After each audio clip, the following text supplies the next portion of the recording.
بسم الله الرحمن الرحيم. الحمد لله رب العالمين، والصلاة والسلام على أشرف الأنبياء والمرسلين نبينا محمد وعلى آله وأصحابه أجمعين. أما بعد. പരിശുദ്ധ ഖുർആനിലെ 39-ാം അധ്യായമായ സൂറത്ത് സുമറിലെ 41-ാമത്തെ ആയത്തിന്റെ വിശദീകരണമാണ് നമ്മൾ പറഞ്ഞു വരുന്നത്. ഈ ആയത്തിൽ അല്ലാഹു സുബ്ഹാനഹു വ തആല ഒരു മനുഷ്യന്റെ ഈമാനിനെയും തഖ്വയെയും ഒക്കെ ബാധിക്കുന്ന ഹിദായത്തിന്റെ മാർഗം സ്വീകരിക്കണമെന്നും ആ ഹിദായത്തിന്റെ മാർഗത്തിൽ ജീവിച്ചു മരിക്കണമെന്നും ആഗ്രഹിക്കുന്ന ആളുകളോട് അല്ലാഹു തആല ഒരു വളരെ വലിയൊരു സത്യം അല്ലാഹു ഈ ആയത്തിലൂടെ അറിയിക്കണം. അപ്പൊ നമ്മളൊക്കെയും ഒരു ദിവസം പലതവണ ഇഹ്ദിനസ് സിറാത്തൽ മുസ്തഖീം എന്ന് പറയുന്നു. പഠിച്ചവനെ സിറാത്തുൽ മുസ്തഖീമിലേക്ക് എന്നെ നീ ചേർക്കണമേ. ഹിദായത്തിന്റെ മാർഗമാണ് സിറാത്തുൽ മുസ്തഖീം. അപ്പൊ നമ്മളത് മനസ്സിൽ തട്ടി റബ്ബിനോട് പ്രാർത്ഥിക്കുകയാണ്. ഇത്രയും തവണ ആവർത്തിച്ച് പ്രാർത്ഥിക്കുന്ന മറ്റൊരു പ്രാർത്ഥനയും ഒരു വിശ്വാസിക്കില്ല. ഒരു മുഅ്മിനായ മനുഷ്യൻ, ഒരു മുസ്ലിമായ മനുഷ്യൻ ഏറ്റവും കൂടുതൽ പ്രാർത്ഥിക്കുന്ന, ഒരു ദിവസം പ്രാർത്ഥിക്കുന്ന, ആവർത്തിച്ച് പ്രാർത്ഥിക്കുന്ന പ്രാർത്ഥന ഏതാന്ന് ചോദിച്ചാൽ ഹിദായത്തിനെ ചോദിക്കണം. അപ്പൊ ഈ ആയത്തിൽ പറയുന്നത് ആ ഹിദായത്തിന്റെ മാർഗം ഒരാൾ കണ്ടെത്തി അത് സ്വീകരിക്കുകയാണെങ്കിൽ അതിന്റെ ഗുണം അവന് തന്നെയാണ്. ആരെങ്കിലും അതിൽ നിന്ന് മാറി ജീവിക്കുകയാണെങ്കിൽ അതിന്റെ ദോഷവും അവന് തന്നെയാണ്. അപ്പൊ ഇത് ഇപ്പൊ നമ്മൾ പറഞ്ഞു വരുന്നത്, കഴിഞ്ഞ ക്ലാസ്സിൽ നമ്മൾ പറഞ്ഞ് അവസാനിപ്പിച്ചത്, അതിന്റെ ബാക്കി പറയാനുള്ളത്, ഒരാൾക്ക് ഗുണം അവര് തന്നെയാണ്, ദോഷം അവര് തന്നെയാണ് എന്ന് പറഞ്ഞാൽ അത് എങ്ങനെയാണെന്നുള്ളതാണ് ഇത്രയും ആയത്തിലൂടെ നമ്മൾ പറഞ്ഞത്. അതായത് നമ്മൾ പ്രാർത്ഥിച്ചിട്ട് മാത്രം കാര്യമില്ല. ഇതിന്റെ സിറാത്തുൽ മുസ്തഖീം എന്ന് പ്രാർത്ഥിച്ചാൽ മാത്രം ആ ഹിദായത്തിന്റെ മാർഗത്തിൽ ജീവിച്ചു മരിക്കാൻ കഴിയില്ല. മറിച്ച് അത് കണ്ടെത്തണം. അത് കണ്ടെത്തിയിട്ട് കണ്ടെത്തുകയും അത് കണ്ടെത്താനുള്ള ശ്രമം നടത്തുകയും ചെയ്തിട്ട് വേണം റബ്ബിനോട് പ്രാർത്ഥിക്കാൻ. അപ്പോൾ റബ്ബ് ആ വഴിക്കാണ് തിരിച്ചു വിടുള്ളൂ. അപ്പൊ ഗുണം അവന് തന്നെയാണ്, ദോഷവും അവന് തന്നെയാണ് എന്ന് പറഞ്ഞതിന്റെ ഉദ്ദേശം എന്താന്ന് പറഞ്ഞു. ഇപ്പൊ നമ്മൾ പറയുന്നത് പിന്നെ ലഅല്ലഹും അല്ലെങ്കിൽ ലഅല്ലകും തഹ്തദൂൻ അല്ലെങ്കിൽ ലഅല്ലഹും യഹ്തദൂൻ, നിങ്ങൾക്ക് ഹിദായത്തിന്റെ മാർഗം കിട്ടാൻ വേണ്ടി എന്ന് പറഞ്ഞ വിഷയങ്ങളുണ്ട്. അതാണ് ഇപ്പൊ നമ്മൾ നോക്കുന്നത്. അപ്പം ആ ഹിദായത്തിന്റെ മാർഗം കിട്ടാൻ വേണ്ടി എന്ന് അന്ന് പറഞ്ഞ കാര്യങ്ങൾ നമ്മൾ മനസ്സിലാക്കണം. ആ കാര്യങ്ങൾ മനസ്സിലാക്കിയെങ്കിൽ മാത്രമേ നമുക്ക് അത് എവിടെയാണ് ഉള്ളത് കണ്ടെത്താൻ പറ്റുള്ളൂ. ഇല്ല എങ്കിൽ അത് കണ്ടെത്താൻ നമുക്ക് കഴിയില്ല. അപ്പൊ കഴിഞ്ഞ ക്ലാസ്സിൽ ഞാൻ പിന്നെ സൂറത്ത് അൽ-ബഖറയിലെ 53-ഉം 150-ഉം ആയത്തുകൾ പറഞ്ഞത് അല്ലെ. 153-ാമത്തെ ആയത്തും 150-ാമത്തെ ആയത്തോടെ പറഞ്ഞു. അതിന്റെ അപ്പുറത്തുള്ള ആയത്തുകൾ നമ്മൾ പരിശോധിച്ചു. ഇനി നമുക്ക് നോക്കാനുള്ളത് ആലി ഇംറാനിലെ 103-ാമത്തെ ആയത്താണ്. എല്ലാവരും മറിച്ചോളി. 3-ൽ 103.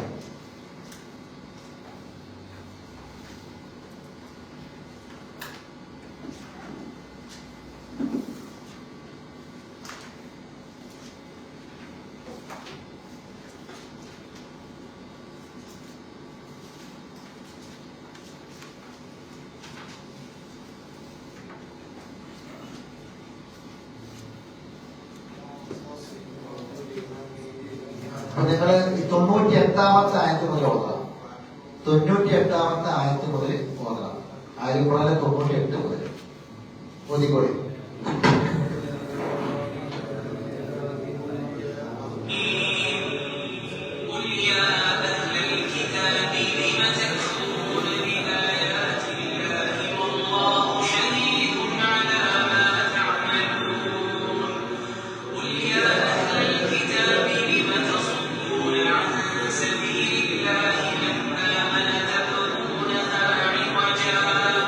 تبغونها عوجا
വിഷയമാണ്.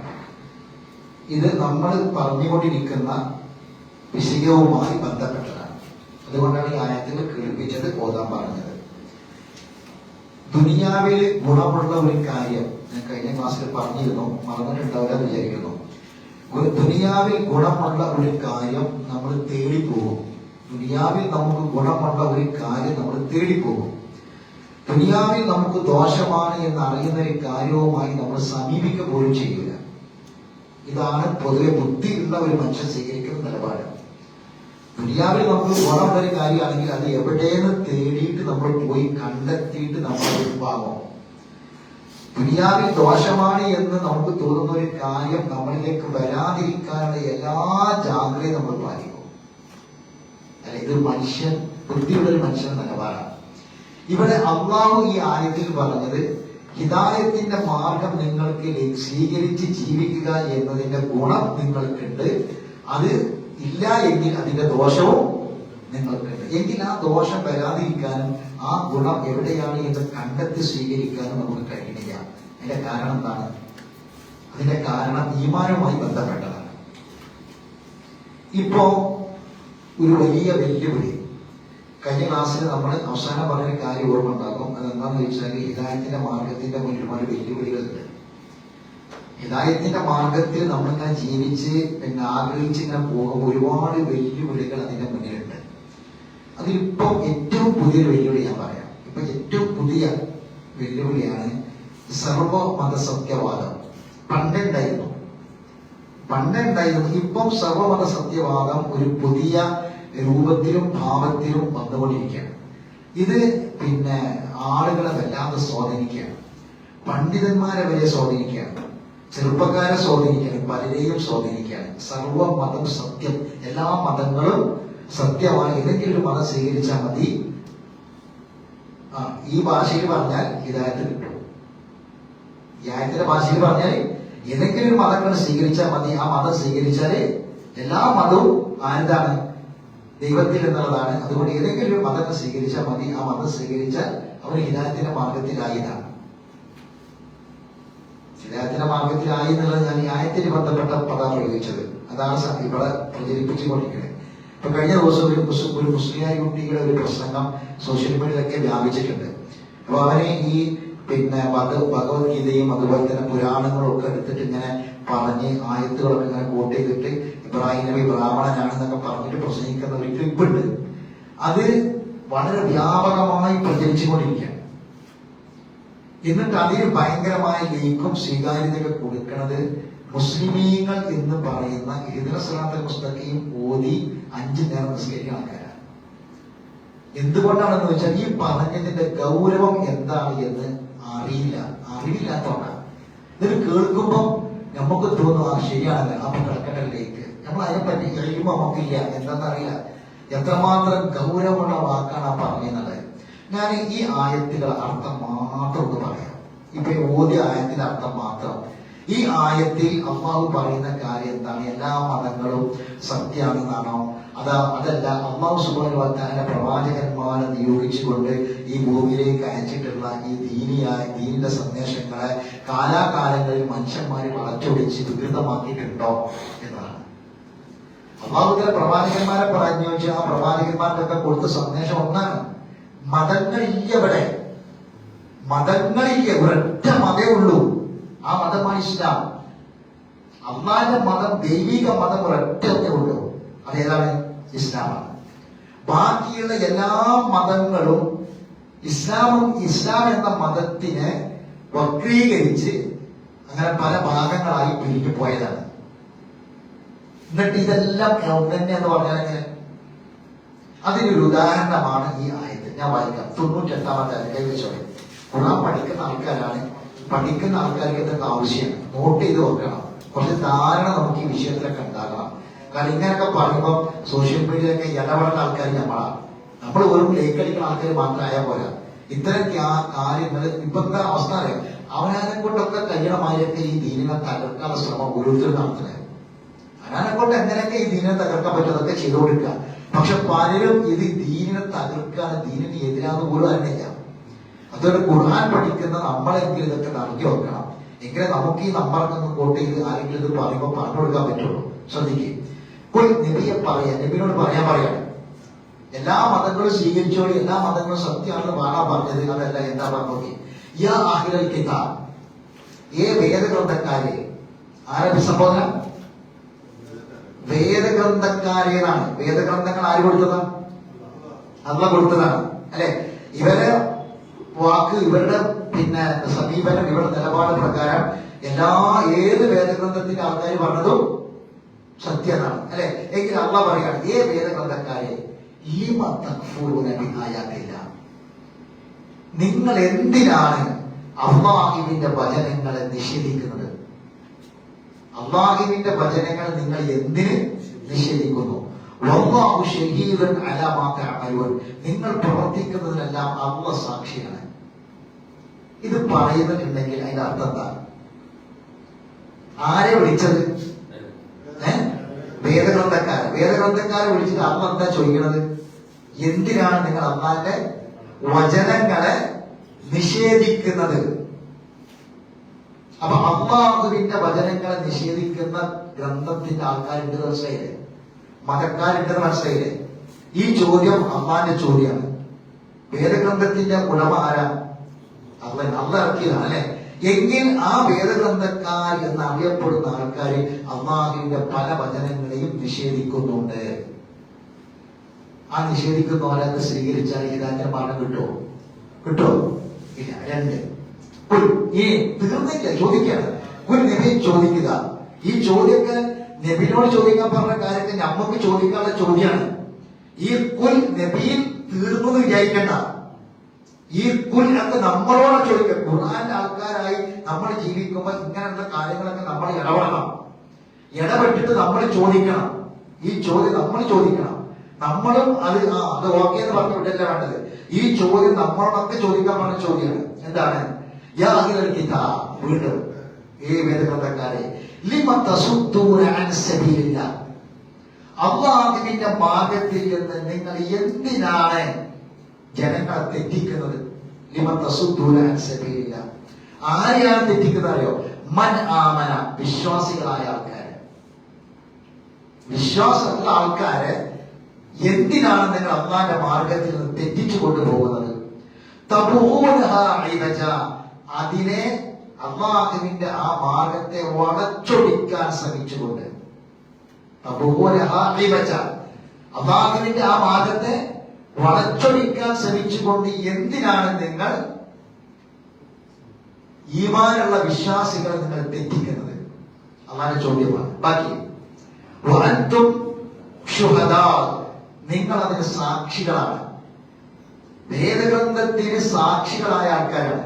എന്നിട്ട് ആ ഗ്രന്ഥം പഠിക്കാതെ ആ ഗ്രന്ഥത്തിലെ പല കാര്യങ്ങളും ഉള്ളത് കുറയ്ക്കുകയും ഇല്ലാത്തത് കൂട്ടിച്ചേർക്കുകയും ചെയ്തിട്ട് ഈമാനുള്ള ആൾക്കാർ നിങ്ങൾ എന്തിനു തെറ്റിക്കണം?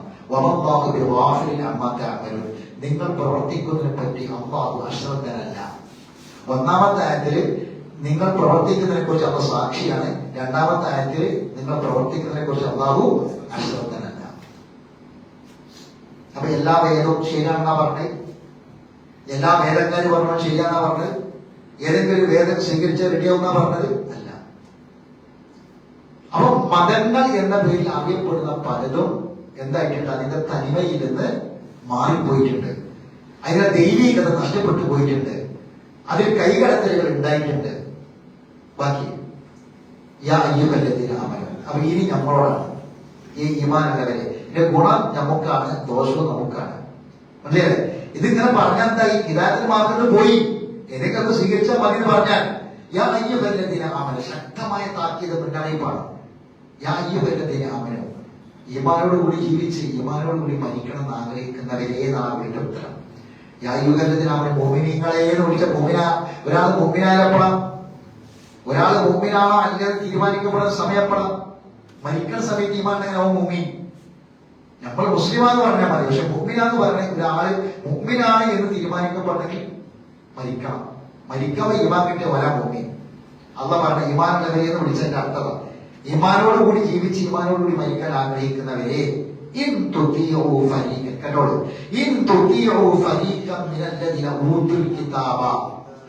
ഇപ്പോൾ നമ്മുടെ മുന്നിലുള്ള വേദഗ്രന്ഥം നൽകപ്പെട്ടവർ എന്ന് പറയുന്ന ആ വിഭാഗത്തെ നിങ്ങൾ അനുസരിക്കുന്ന പക്ഷം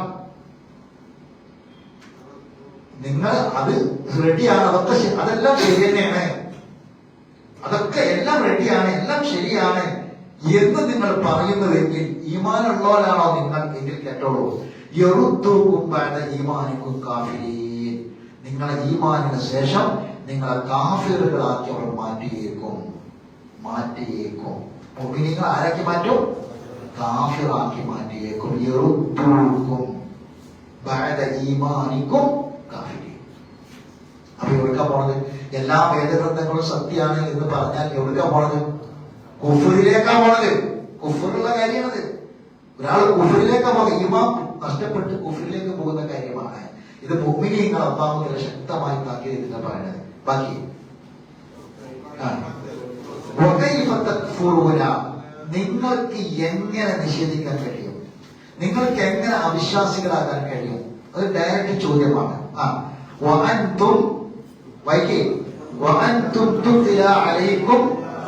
അല്ലാഹുവിന്റെ ആയത്തുകൾ നിങ്ങൾക്ക് കേൾപ്പിക്കപ്പെട്ടുകൊണ്ടിരിക്കെ, അള്ളാന്റെ ആയത്ത് കേൾക്കണവരാരുണ്ട്? അള്ളാഹുവിന്റെ ആയത്ത് കേൾക്കണ്ടേ? ഖുർആൻ പഠിക്കാൻ വരണ്ടേ? സദസ്സിക്ക് വരണ്ടേ? ഖുർആൻ കേൾക്കണ്ടേ? ഖുർആന്റെ അർത്ഥം പഠിക്കണ്ടേ? നിങ്ങൾക്ക് എങ്ങനെ കാഫിറാകാൻ പറ്റും? ഇത് ശ്രദ്ധിച്ച് കേൾക്കാണ്ട്. അതൊക്കെ നിങ്ങളൊക്കെ ഖുർആൻ ക്ലാസ്സിലേക്ക് പല ആൾക്കാരെയും വിളിക്കുന്ന ആൾക്കാരാണ്. വരാത്ത ആളുകളോട് നമുക്കൊക്കെ ചോദിക്കാൻ പറ്റിയ ചോദ്യമാണ്. നിങ്ങൾക്ക് എങ്ങനെ കാഫിറാകാൻ പറ്റും? അൻതും തുത്തില അലൈക്കും ആയാത്തുള്ള, നിങ്ങൾക്ക് അല്ലാഹുവിന്റെ ആയത്തുകൾ ഓതി കേൾപ്പിക്കപ്പെട്ടുകൊണ്ടിരിക്കുന്നു.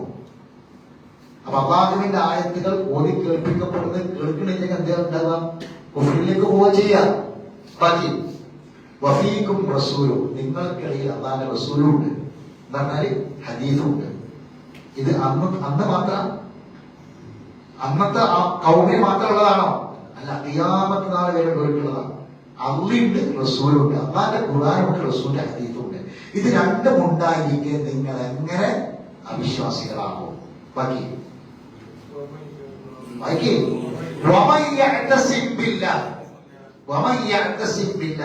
അള്ളാഹുവിനെ ആര് മുറുകെ പിടിക്കുന്നുവോ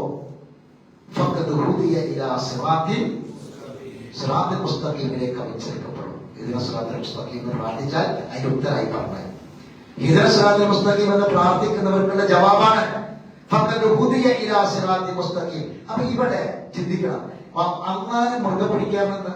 ഇപ്പൊ ഞാൻ എന്നെ ഒരാൾ വിടാൻ പോകുന്നു, നല്ല മുറുകെ പിടിച്ചോന്ന് പറഞ്ഞാൽ എന്റെ കൈമ പിടിച്ചോ, അല്ലെങ്കിൽ എന്റെ കാലം കൂടെ കെട്ടിച്ച് അവിടെ പിടിച്ചോന്നാണ് അല്ലെ? അള്ളാഹുവിനെ മുറുകെ പിടിക്കുന്ന പക്ഷം സിറാത്തുൽ മുസ്തഖീമിലേക്ക് നയിക്കപ്പെടുന്നത്. അള്ളാഹുവിനെ മുറുകെ പിടിക്കുന്ന എന്താ ഉദ്ദേശിക്കുന്നത്? ഖുർആനാണ്. ഖുർആൻ അള്ളാഹുവിന്റെ കലാമ്. അതിനെ ആര് അവലംബിക്കുന്നുവോ, അതിനെ വിടാതെ ആര് മുറുകെ പിടിക്കുന്നുവോ അവൻ സിറാത്തുൽ മുസ്തഖീമിലേക്ക് നയിക്കപ്പെടും. സിറാത്തുൽ മുസ്തഖീം അത് സ്വീകരിച്ചാൽ അതിന്റെ ഗുണം അവനാണ്, അത് തള്ളിക്കളഞ്ഞാൽ അതിന്റെ ദോഷവും അവന് തന്നെയാണ്. എന്നിട്ട് എന്താ പറയാ? എന്താണ് ഒരു മുമ്പിൻ ലക്ഷ്യം? മുമ്പിനായി ജീവിച്ച് മുമ്പിനായി ഭരിക്കണം. മുമ്പിനെ നന്നാണ് സൂക്ഷിച്ച് ജീവിക്കും. എങ്ങനെയാണ് സൂക്ഷിക്കേണ്ടത്? അത് പ്രകാരം സൂക്ഷിക്കുക. ആരെ മുത്തഖീങ്ങൾ? നമ്മൾ പഠിച്ചേ വല്ലദീ ജാഅ ബിസ്സദ്ഖി വസദ്ദഖ ബിഹി ഉലൈക ഹുമുൽ മുത്തഖൂൻ. ഈ ഖുർആനിനെ സത്യപ്പെടുത്തിയവരാരാണോ അവരാണ് മുത്തഖീങ്ങൾ. സത്യപ്പെടുത്തുന്ന കാര്യം പഠിക്കണം.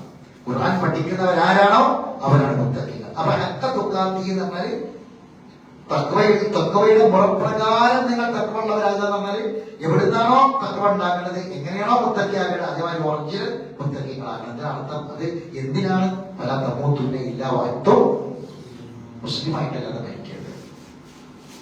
നിങ്ങൾ മുസ്ലിമായിട്ട് മരിക്കണമെന്നല്ല ആയത്തുകൾ. ആയത്തിന്റെ ഗണന വരെ നമ്മൾ ചിന്തിക്കണം. അപ്പൊ കുല്ലു നഫ്സിൻ ദാഇഖത്തുൽ മൗത്ത് എല്ലാവരും മരിക്കുന്ന, കുല്ലു നഫ്സിൻ ദാഇഖത്തുൽ മൗത്ത് എല്ലാവരും മരിക്കുന്ന ആയത്ത് ആണോ? നമ്മളങ്ങനല്ലേ പറയാ അല്ലെ? നമ്മളങ്ങനല്ലേ പറയാ? എന്താണ് ശരിക്കുള്ള അർത്ഥം? മരണത്തിന്റെ ടേസ്റ്റ് അറിയുന്നതാണ്. കുല്ലു നഫ്സിൻ ദാഇഖത്തുൽ മൗത്ത്, എല്ലാ ഓരോരുത്തരും ദാഇഖത്തുൽ ടേസ്റ്റ്, രുചി അറിയുന്നു. ഇവിടെ വല തമൂത്തുന്ന ഇല്ലാമാനത്ത് മുസ്ലിം പോലും നിങ്ങൾ മുസ്ലിമായിട്ട് മരിക്കണമെന്നല്ല. മുസ്ലിം ആകാതെ നിങ്ങൾ ഒരിക്കലും മരിച്ചു പോകരുതേന്നാണ്. ഫലാ തമൂതുന്ന, ആ നൂന തെക്കിതിന്റെ നൂന, മുസ്ലിം ആവാതെ മരിച്ചു പോകരുതേന്നാണ്. എന്താ അതിന്റെ അർത്ഥം? ഒരാളുടെ മുന്നിൽ മുസ്ലിം ആകാതെ മരിക്കാനുള്ള എപ്പാടും കാരണങ്ങളുണ്ടെന്നാണ്. മുസ്ലിം ആകാതെ മരിച്ചു പോകുന്ന ഒരുപാട് കാരണങ്ങൾ ഒരു മനുഷ്യന്റെ മുന്നിൽ ഉണ്ട് എന്നാണ് പറഞ്ഞതിന്റെ അർത്ഥം.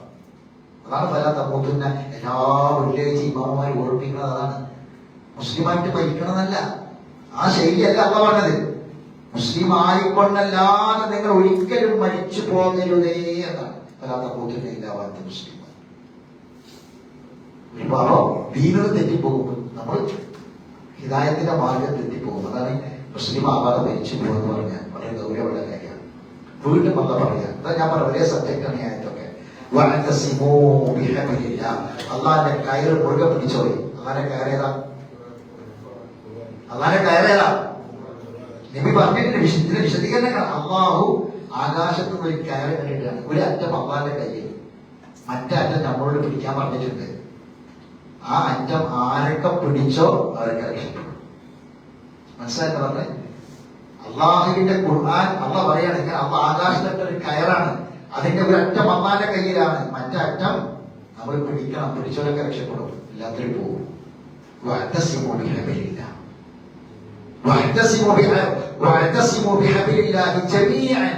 നിങ്ങൾ ഒന്നിച്ചു പിടിച്ചോളി. ജമീഅൻ എന്നതാ, നിങ്ങൾ ഒന്നിച്ചു പിടിക്കണം മുസ്ലിമീങ്ങൾ എല്ലാവരും. അപ്പം ഒന്നുണ്ടാവില്ല, ഭിന്നിപ്പുണ്ടാവില്ല മുസ്ലിമീങ്ങളിൽ. അപ്പൊ എപ്പോഴാണ് ഭിന്നിപ്പുണ്ടായത്? ഭിന്നിപ്പുണ്ടായത് ഇപ്പൊ എന്താ? കയറ് വിട്ടോണ്ട്, ഖുർആന് പോയതുകൊണ്ട്.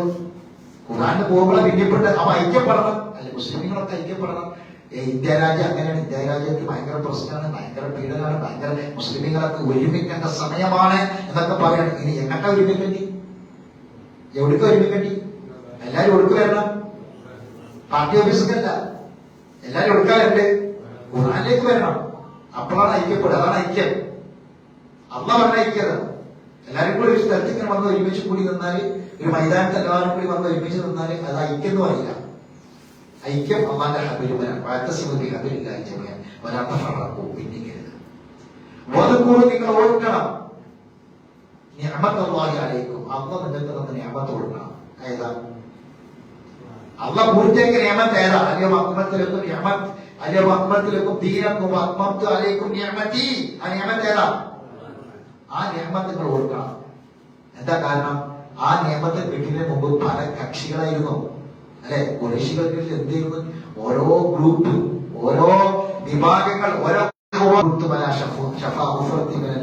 നരകക്കുണ്ടിന്റെ വക്കിലായിരുന്നു നിങ്ങൾ ഉണ്ടായിരുന്നത്. അതിൽ നിന്ന് രക്ഷപ്പെടുത്തി. എന്താണ് ഈ പോണ നടത്തെടുക്കാൻ? നരകത്തേക്ക്. നരകക്കുണ്ടിന്റെ വക്കിലായിരുന്നു ഉണ്ടായിരുന്നത്. അതിൽ നിന്ന് നിങ്ങളെ ആ രക്ഷപ്പെടുത്തി, അള്ളാഹു രക്ഷപ്പെടുത്തി. ആ നിയമത്ത് ഓർക്കണം, മറക്കണ്ട. അത് ഖുർആനാണ്, എല്ലാവരും യോജിപ്പിച്ച ഗ്രന്ഥമതാണ്. അപ്രകാരം അവന്റെ ദൃഷ്ടാന്തങ്ങൾ നിങ്ങൾക്ക് അവർ വിവരിച്ചു തരുന്നു. എന്തിന്? നിങ്ങൾ സന്മാർഗികളായി നീർമാർഗം പ്രാപിക്കാൻ വേണ്ടി. അതാണ് ലഅല്ലക്കും തഹ്തദൂൻ. അപ്പൊ ഈ പറഞ്ഞ വിഷയം 98 മുതൽ ഈ മാർഗത്തിന്റെ മുന്നിൽ ഒരുപാട് തടസ്സങ്ങളുണ്ട്.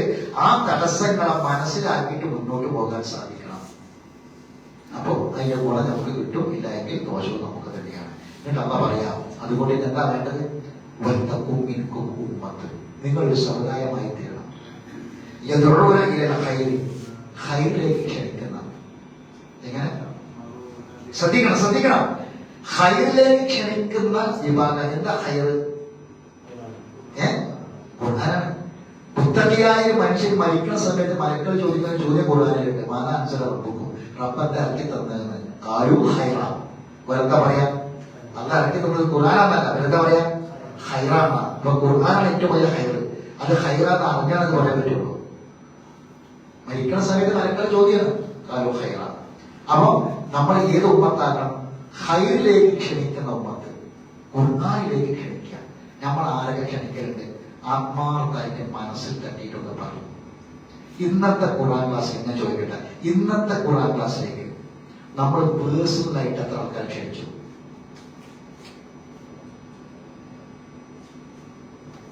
എത്ര ആൾക്കാർ ക്ഷണിച്ചു ഇന്നത്തെ ഖുർആൻ ക്ലാസ്സിലേക്ക്? നമ്മൾ ഇത് ആരെങ്കിലും ഒരാള് ഒരു പോസ്റ്റർ ഉണ്ടാക്കി ഗ്രൂപ്പിൽ ഇട്ടാൽ ബാധ്യത തീരുമോ? ആരെങ്കിലും ആ ഗ്രൂപ്പിൽ ഒരു പോസ്റ്റർ ഉണ്ടാക്കിയിട്ട് ഗ്രൂപ്പിലേക്ക് ഇട്ടാൽ ബാധ്യത തീർന്നോ? നമ്മൾ വിളിച്ചോ? നമ്മൾ നമ്മളെ സ്വന്തം ഭാര്യനെ വിളിച്ചോ? മക്കളെ വിളിച്ചോ? വിളിക്കേണ്ടവരല്ലേ അവർ? വിളിച്ചോ? നമ്മൾ വിളിച്ചോ? ഹൈറിലേക്ക് ക്ഷണിച്ചോ? നമ്മളെ കുട്ടികൾക്ക് ഹൈർ കിട്ടണമെന്ന് ആഗ്രഹിക്കുക നമുക്ക്, നമ്മളെ കുടുംബത്തിന് ഹൈർ കിട്ടണമെന്ന് ആഗ്രഹിക്കുക നമുക്ക്, നമ്മൾ വിളിച്ചോ? ഇനി ഓരോന്ന് പറഞ്ഞ നാട്ടിലാണ്, ശരി, ഇവിടെ നമുക്ക് കൂട്ടുകാരില്ലേ, എന്തെങ്കിലും പ്രശ്നം ഉണ്ടായാൽ നമ്മളിവിടെ ഫോൺ ചെയ്യുന്ന ആൾക്കാരില്ലേ, ഏറ്റവും അടുത്ത ആൾക്കാരില്ലേ, പോലെ ആരെങ്കിലും നമ്മൾ വിളിച്ചോ? ഇത് ഇന്ന് കേട്ടു പോകാനുള്ളതല്ല, അടുത്ത ക്ലാസ്സിലേക്ക് ഇതിന്റെ റിസൾട്ട് കിട്ടണം.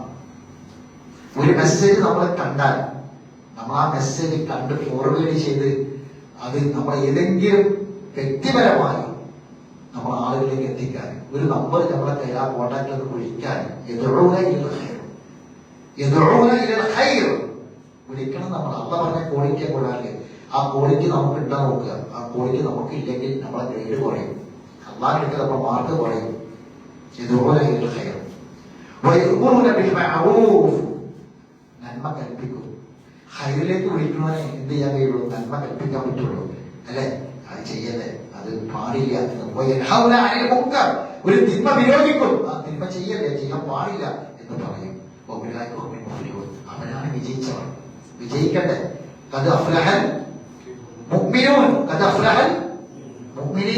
മുഅ്മിനായി ജീവിച്ച് മരിച്ചവർ വിജയിച്ചു. ഉലൈകഹുമുൽ മുഫ്ലിഹൂൻ. കണ്ടാ, ഈ മുഅ്മിനീങ്ങൾ അവരാണ് വിജയിക്കുക. വലാ തകൂനൂ കല്ലദീന തഫറഖൂ. ഭിന്നിച്ചവരെ പോലെ നിങ്ങൾ ആവരുത്, ഭിന്നിച്ചവരെ പോലെ നിങ്ങൾ ആവരുത്. വഖ്തലഫൂ മിൻ ബഅദി മാ ജാഅഹുമുൽ ബയ്യിനാത്ത്. വ്യക്തമായ ദൃഷ്ടാന്തങ്ങൾ വന്ന് കിട്ടിയതിന് ശേഷമാണ് അവർ ഭിന്നിച്ചത്. വഉലൈക ലഹും അദാബുൻ അദീം. അവർക്ക് ഗുരുതരമായ ശിക്ഷയാണ്, കനത്ത ശിക്ഷയാണ് അവരെ കാത്തിരിക്കുന്നത് എന്നാണ് പറയുന്നത്. അപ്പോ നമ്മൾ ഹിദായത്തിന്റെ മാർഗത്തിൽ ജീവിച്ചു മരിക്കാൻ ആഗ്രഹിക്കുന്നവരാണെങ്കിൽ ഈ ഖൈറിലേക്ക് ക്ഷണിക്കുന്നവരായി മാറണം എന്ന് മനസ്സിലാക്കുക. അല്ലാഹു സുബ്ഹാനഹു വ തആല ഈ ഒരു കയറിനെ മുറുകെ പിടിക്കുന്ന ഒരു വിഭാഗം, ഒരു സൊസൈറ്റി ആയിട്ട് മാറണം. എങ്കിൽ നമുക്ക് എന്ത് കിട്ടും? ലഅല്ലകും തഹ്തദൂൻ. ആ മാർഗം സ്വീകരിച്ചാൽ അതിന്റെ ഗുണം നമുക്കാണ്, അതിനെ ഒഴിവാക്കിയാൽ അതിന്റെ ദോഷവും നമുക്കാണ്. ഇൻഷാ അല്ലാഹ് ബാക്കി കാര്യങ്ങൾ അടുത്ത ക്ലാസ്സിൽ വിശദീകരിക്കാം. അല്ലാഹു നമുക്ക് ദീർഘായുസ്സും ആഫിയത്തും പ്രദാനം ചെയ്യുമാറാവട്ടെ. അറിവില്ലായ പോലെ സംഭവിച്ചു പോയ തെറ്റുപറ്റികൾ അല്ലാഹു വിട്ടുകൊടുക്കുമാറാകട്ടെ. മരണപ്പെട്ടവർക്ക് അല്ലാഹു മഗ്ഫിറത്തും റഹ്മത്തും പ്രദാനം ചെയ്യട്ടെ. അല്ലാഹു സുബ്ഹാനഹു വ തആല ദുആ കൊണ്ട് വസിയത്ത് ചെയ്ത ഒരുപാട് ആളുകൾ, അവർക്കൊക്കെയും അവരുടെ എല്ലാ നല്ല ഉദ്ദേശങ്ങളും അല്ലാഹു നിറവേറ്റി കൊടുക്കുമാറാവട്ടെ. മുറാദുകളൊക്കെ അല്ലാഹു മനസ്സിലാക്കി കൊടുക്കുമാറാവട്ടെ. നമ്മുടെ മക്കൾ അല്ലാഹു സ്വാലിഹായ മക്കളാക്കി തീർക്കട്ടെ. നമ്മുടെ കുടുംബത്തിൽ അല്ലാഹു മനസ്സമാധാനം പ്രദാനം ചെയ്യട്ടെ. നമ്മുടെ ഇടപാടുകളിലും നമ്മുടെ കച്ചവടത്തിലും ജോലിയിലും എല്ലാം അല്ലാഹു എളുപ്പവും നിഅമത്തും ബർക്കത്തും പ്രദാനം ചെയ്യുമാറാവട്ടെ. ربنا تقبل منا انك انت السميع العليم وتب علينا انك انت التواب الرحيم. واخر